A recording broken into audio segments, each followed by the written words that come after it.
Ini ang Digicast Negros X, ang top 10 ng mga balita sa Negros Island region, ang amo ni kadulong sa inyo. Pagyari aton ng mga top stories of the day. Today is January 13, 2025, Lunes nga adlaw.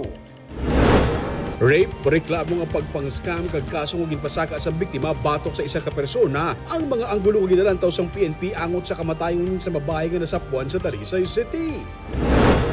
PNP, ginabulubanta ngayon sa 35,000 ang nagtambong sa peace rally sang INC sa Bacolod. Lalaki nga nagakatulog sa dalan, nalapakan sa truck, patay. Lalaki nga may ginpablotter sa backup ginaresto kay may nahulog na siya bugikan sa iya nga bulsa. Isa pang ikalalaki involvado sa aksidente, nakuhaan man sang shabu. Kag sa good vibes, CSAB, liwat ka ng Intnopseo champion sa basketball matapos ang 32 years. Inatanan sa Digicast Negros X.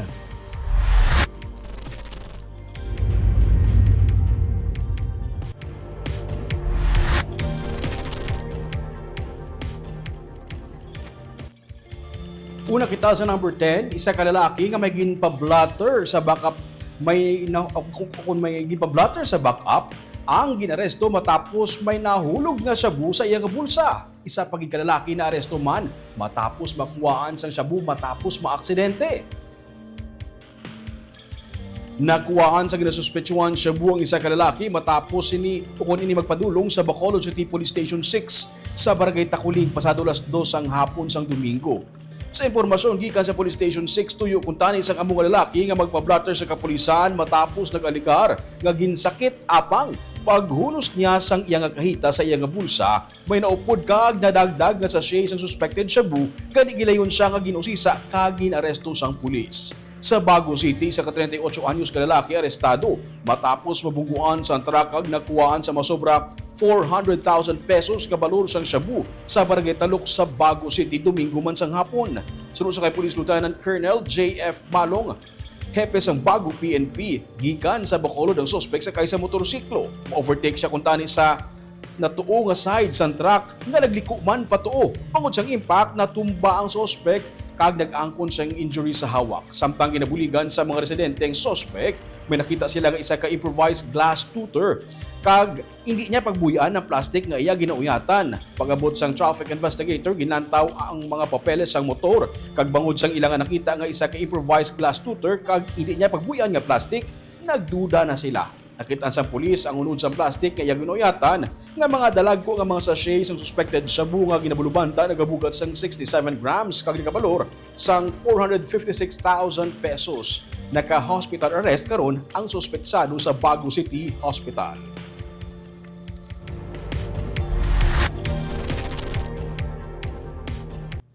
Sa number 9, 19 tanan ang positibo sa paggamit sang illegal nga droga sa ginhimo nga drug test sa Kapitolyo sang bulan sang Disyembre.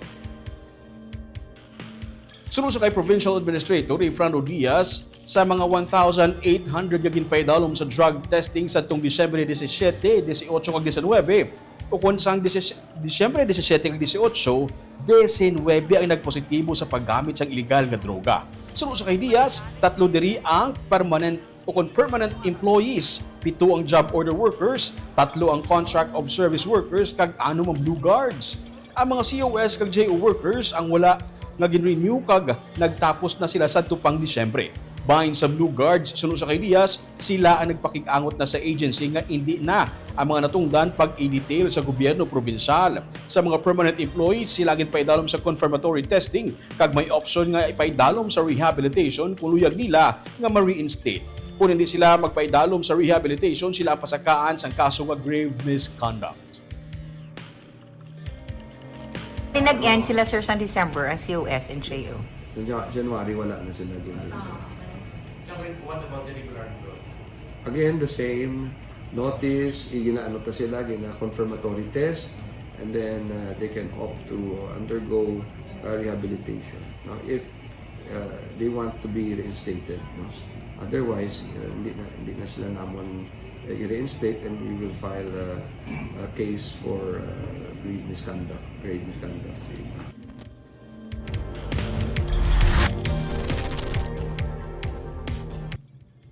Sa number 8, 24 anyos nga lalaki nga nagtuyo kung tani mangawat ang pinakaunang gun ban violator sa Bacolod City. Wala sang bayo nga ginaligar nagasukbit sang sulpak ang 24 anyos nga lalaki sang madakpan sang katapos ang Police Station 6 sa Barangay 28 sa Bacolod City sang kagabi. Ginpahayag ni Police Station 6 Commander Police Captain Rosalino Pugoy Jr. nagtingwa ang suspect nga mangawat sang ila ini madakpan kag nakuwaan sang pusil. Ginpahayag ni Bacolod Election Officer Revo Sorbito ang suspect ang nahauna nga gun ban violator sa pagsulod sang election period tubtub Hunyo 11. Ginapatuman ang gun ban kabahin sa tikang agud mapahagan-hagan ang pagluntad sang election-related incidents. Dugan sini ang pagpatuman sang nationwide checkpoint supod ang kapulisan. Of course, no, gina-remind ang Panguluyo, especially ang atong mga firearms holders na suspended ng PTC, no, so they cannot bring their firearms outside of residence kung wala sila exemption coming from province. Well, peaceful man na actually aton this Bacolod, except for may violate, may nadakpan, no. So pero so far sa checkpoint siya wala pa kita sang violation na violators nga na-apprehend.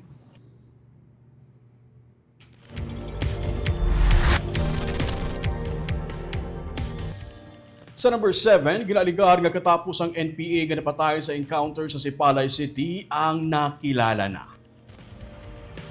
Nakilala ang napatay nga ginaligar katapos ang NPA sa nagluntad nga engkwentro sa sitio Cambugyot, Barangay Kamindangan sa Sipalay City sa Biyernes nga adlaw.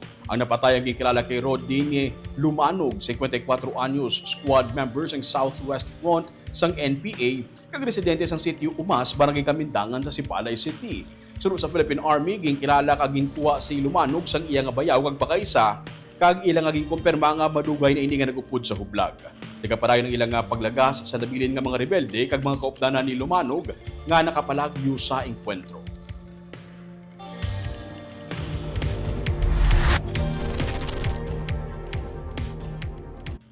Sa number 6, isa ka lalaki nga nagakatulog sa dalan, nalapakan sa truck, patay.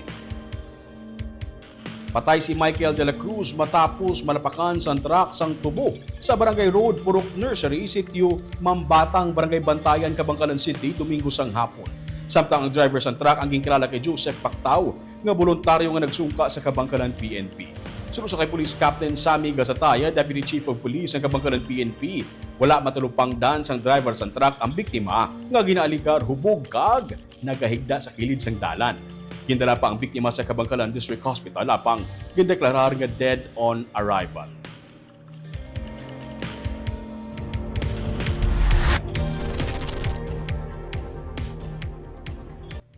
Sa number 5, Bacolod City Police Office natala na nga mag-deploy sang 500 tanan ka mga pulis para sa kapistahan sa Aklan kag Iloilo City. Wala sang ginapaabot nga duga nga kapulisan na Bacolod City Police Office para sa natalan ang Bacolod Festival nga magasugod sa Enero 31. Gisiling ni BCPO Director Police Colonel Joresti Coronica nakahanda ng security plan para sa tuigan nga okasyon.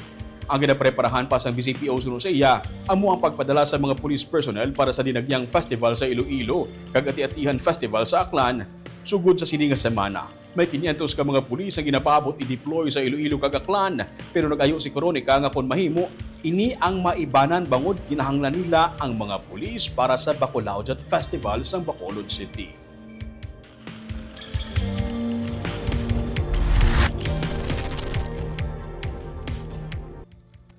Sa number 4, mga evacuation center sa Barangay Vista Alegre kag Takuling sa Bacolod City ginapreparar na in kaso maglupok liwat ang bulkan kanlaon. Magluwas ang evacuation center nga ginahanda sa Bacolod DRRMO nga mangin command center in kaso liwat nga maglupok ang bulkan kanlaon. Ginahanda na karon ang evacuation center sa Barangay Vista Alegre nga sarang dayunan sa mga evacuees. Sa records ng DRRMO, masobra sa 309,000 ka mga ginakabig vulnerable individuals sa syudad ang sarang maapektuhan sa posibleng pagluntad sa ashfall kung liwat maglupok ang bulkan. Ginpahayag ni DRRMO Head Dr. Ana Maria Laarni Pornan, may naplastar na nga plano para sa logistics ng personnel pati na mga salakyan nga kinahanglan para sa paglupok sa bulkan. Ginahandaan sa Bacolod DRRMO pati ang posibilidad sang pag-awas sa mga evacuees gikan sa mga LGU nga labi nga maapektuhan sa posible nga pagluntad sang kalamidad.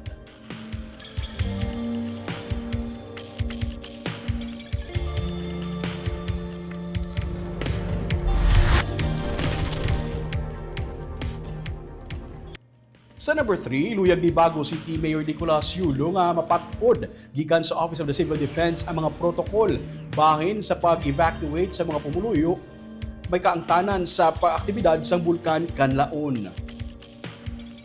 Ini kasunod sa panawagan sa administrator sang OCD nga si Undersecretary Ariel Nepomuceno nga kun mahimo pabalikon nila ang mga evacuees nga ila gintugutan nga magpauli na.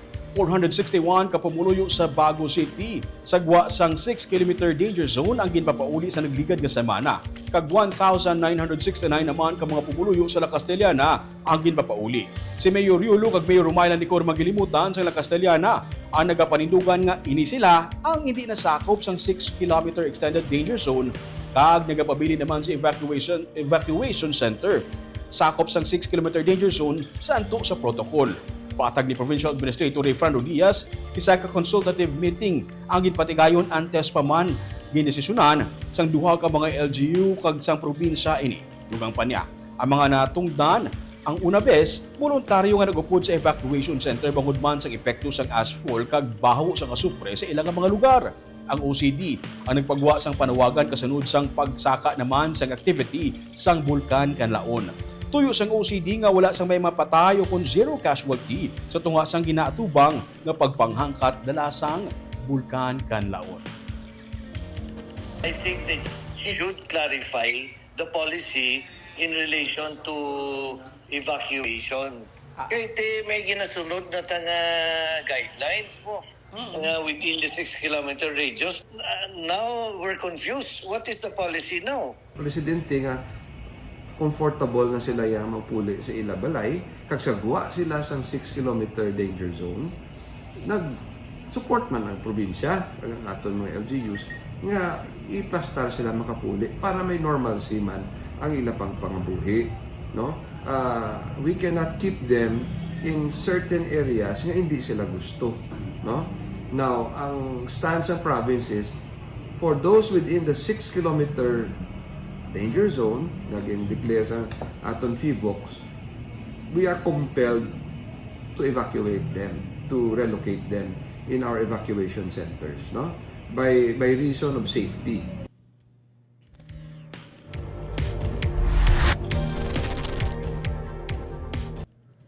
Sa number 2, ginabulubanta ngayara sa 35,000 ang nagtambong sa Peace Rally nga ginpatigayon sa Iglesia ni Cristo sa Capitol Lagun subong nga hapon sa Bacolod City. Suro sa kay Bacolod City Director Joresti Coronica, 35,000 ang crowd estimate as of 4 p.m. Hindi lamang mga katapos ang INC sa Bacolod ug Negros Occidental ang nagtambong sa Peace Rally kundi pati man ang iban nga mga miyembro sini sa Negros Oriental. Suksok ang mga puting nga t-shirt, panawagan sa grupo ang pag-isa para sa pungsod. Sa mga placards nakasaad nga dapat ang pungsod Pilipinas ang uligdan kag hindi ang personal nga mga tinutuyo. Para kay Gaudencio Lamis nga taga-Tangob sa Bacolod City, nagtambong siya sa pagtililipon para magbuylog sa panawagan nga mag-isa kag likawan na ang pagdinumtanay para naman sa isa ka matinad nga pungsod. Si Criselda Barrientos naman nga taga Estefania diri sa Bacolod nagsiling nga siya ang nagtambong sa pagpakita sa suporta kay Vice President Sara Duterte kag sa panawagan sang kalinong kinahanglan ng peace suno sa iya kay sobra na suno sa iya ang korupsyon kag hindi maayo ang pagpadalagan sang pungsod. Damlag pa sa pahayag ang ipagwa sang INC paagi sa spokesperson sili nga si Brother Edwil Zabala, iyagin sili nga ang INC pabor sa ginpahayag ni Presidente Ferdinand Marcos Jr. Sadto nga hindi siniluyag ang impeachment kontra sa Vice Presidente. Ginaklaro sang INC nga maayo ang ilang nga tinutuyo kag sa kalinong sang pungsod. Dugang pa niya, mas madamo ang kinahanglanon sa mga Pilipino nga dapat mahatagan sang atensyon kag hindi ini matigayon kung puros lamang pag-inaway. Kulang-kulang sa 150 ka mga personnel ang gindeploy sa Bacolod PNP sa pagpasiguro sa peace and order sa lugar. Ang road closure sa Dalan Lacson kag ang pag-divert sa mga ruta ang nagtuga naman sang pagguot sang lakat sang trapiko. Nagsuspend naman ang gobyerno probinsyal sa half-day nga trabaho sa capital-based offices sini. Ang pagdilipon, kabahin sang nationwide nga peace rally sang INC. Wagan sa among kanya kinangan ban na mag-isa na lang, magbibigay na lang. Hindi nag-away ang Wag top na, leader. Sa kaninong sa puso. Ibis nga magagid din ng tanay doon da kundi buligay na lang nga mag-ano na para sa ikatingad sa ating masulbar mga problema kinangano sa mga tao. Pag-support sa kay Inday Sasa. Pag-support yun lang. Ganda sa Pilipinas. Balikin ang lano, nagid ang piso pong ma'am. Kinang lano, nagid ang kalinong subong sa pong Ay, sobra nagigya ang una-unang korupsyon. Tag hindi maayong pagpalakad sa atong bansa.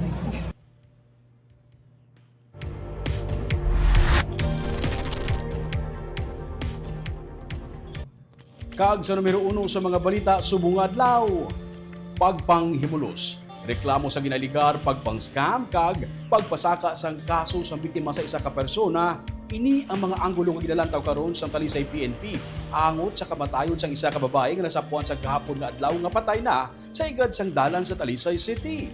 Yaring report. Domingo sang aga nasapuan nga patay si Carl Kimberlyn Digabi sa igad sang dalan sa Hacienda Nilo Lizares, Barangay Matabang sa Talisay City. Nakilala si Kimberlyn sang iya pamilya pinaagi sa iya nga tattoo sa iya nga kamot. Taga Eroreco Subdivision siya sa may Barangay Mandalagan. Sunod sa kay Talisay City PNP Deputy Police Chief Major Russell Jim Huxon, hindi pa matumod kung ano ang gingkamatay sang biktima. May mga gasgas siya sa itsura pero wala man sa mga lagob sa iyang lawas, wala man siya sa mga pilas sa lawas. Sa matanaw naton no sa sitwasyon, hindi tagid aligar o hindi ta matanaw kung ano gid bala ang cause of death sa aton nga biktima. Kung ginhimuslan man gid ni kay wala siya panapnon pero wala siya wala siya kung daw matanawon mo wala gid siya sang lagob, wala siya sa resistance. So sa makita naton ini kay pagkita siya ni nahamtang ni siya nga nakahapa sa kilid sa kalsada. Okay. So may mga dugo-dugo sa lawas niya kay ang iya nga ba ni nakita naton ni nga may dugo man. May possibility man na nga ang pag vigit sa iya dito sa area na ang iyang guya or ang iyang baba may natupan nga matiga or sa surface sa matiga. Nagpasugot na ang pamilya sa biktima nga ipa-autopsy ang iyang bangkay para mahibaluan kung ano ang iyaging kamatay. Dugang pa ni Huxon, hindi pa mahibaluan kung bala ginuwigit lang dito ang bangkay sa biktima o kung dito siya ginpatay. Pero sa paglantaw nila, mga 4 ka oras pa lang o kung mas malipot pa ang kalawigon, humalin sang napatay ang biktima sang inisang nasapuan. Nakatutok sa karon ang investigasyon sa Talisay PNP sa 3 ka mga anggulo. Una, ang paghimulos bangod na sapuan na biktima nga wala na sang pangidalom nga panapton. Ikaduha, ang alegasyon sang iya nga pagpang-scam. Damo abi ang nagtuhaw nga mga biktima sang nahibaluan ang identity sang napatay. Ikatlo, amo ang kaso nga ginpasaka niya batok sa isa ka persona. Una, nakita naton na wala na siya panapnon sa pangidalom. So isa nila sa motibo nga pinatanaw naton nga ginhimuslan ang ating nga biktima. Okay. Ikaduha, so makita man naton sa mga Facebook page, sa mga post, kadamo sa nakita naton nga post nga ini siya is involved sa alleged nga scam. And then next is ang isa namon nga nakita nga motive kay may nakuha kami nga impormasyon nga ini may dinpasaka ini siya nga kaso. So sa informasyon sa kaso nga ginapasaka niya, ginapapangita pa naton, ginaimbestigahan pa naton kung pwede ta hindi masulod nga motibo. So tanan nga motibo nga pwede naton makita, ginabato na naton, ginakuha na naton. Kay as of now, under investigation man gyapon ang aton kaso. Mismo ang pamilya sa biktima ang nagkilala sa iyang bangkay sa punerarya sang kahapon. Ginapadalman pa sang PNP ang mga hitabuan test na sapuan nga patay ang biktima. Nakatrabaho sa mga BPO company sa Bacolod ang biktima.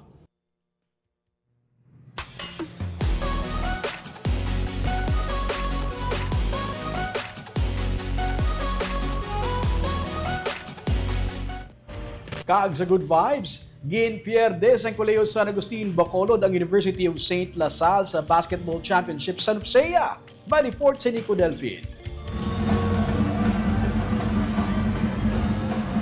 Sa nabilin niya 59.4 seconds sa final fourth quarter, nalibre si John Nico de Posoy kay isa ka clutch basket sa corner 3 ang iya napasulod para makuha ang abanse para sa Kolehiyo San Agustin Bacolod Eagles kontra University of St. La Salle Bacolod 63-61.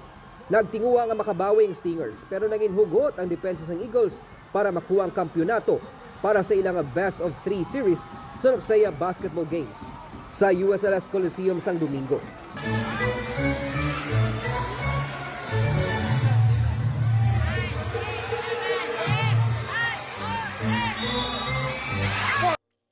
Game 1 pa lang isang series sa naging physical ng finals games tunga sa magtimbang nga teams. Nagtrending pang hinampang bangod sa intense physical matches. Una nga nagdaog sa Game 1 ang Eagles pero nagbawi ang Stingers sa Game 2. Naglabot sa do or die game ang hinampang ikintabungan sang linibo ng mga sports fans.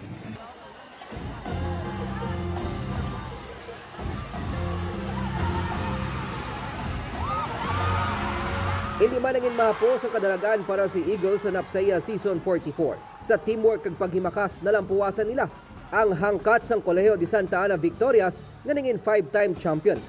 Makaligad sang 32 years, nagbunga ang ila dedikasyon hasta nga naging kampyon. Nico Delfin para sa Digicast Negros. Again, congratulations sa CSAB. Kag-shoutout anay sa aton nga mga live viewers subong hapon si Marjorie Jaime siya. So nagsilinga mayong hapon sa tanan. Si Silva Junjun mayong hapon kuno. Si Ginggig, good afternoon Digicast Negros watching from Hong Kong. Si Romel Mahilom Galio, good afternoon. Si Kim Lubaton, kamusta ko no si Stone? Si Bato siguro namin niya. Kag si Lloyd Navales, good afternoon Digicast Negros. Romeo Subaldo, have a blessed week to you. Thank you gid sa aton nga mga live viewers subong nga hapon. Kagabi ito yung top 10 stories of the day. Tugtog sa buwas, ako si Romeo Subaldo, mayong hapon.